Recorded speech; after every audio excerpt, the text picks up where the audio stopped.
कंस मामाला त्यांनी मारले जुबाळा जुरे जू 16व्या दिवशी 16वा केला गुरु वरिष्ठ बोलला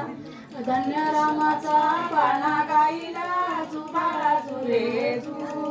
धन्य रामाचा पाळणा गाईला जुबाळा जुरे जू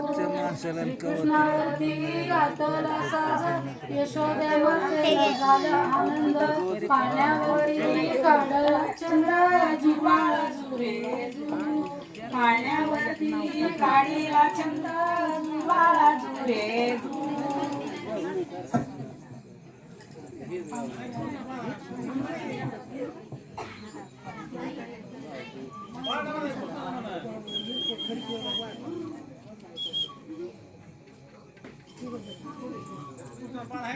Again.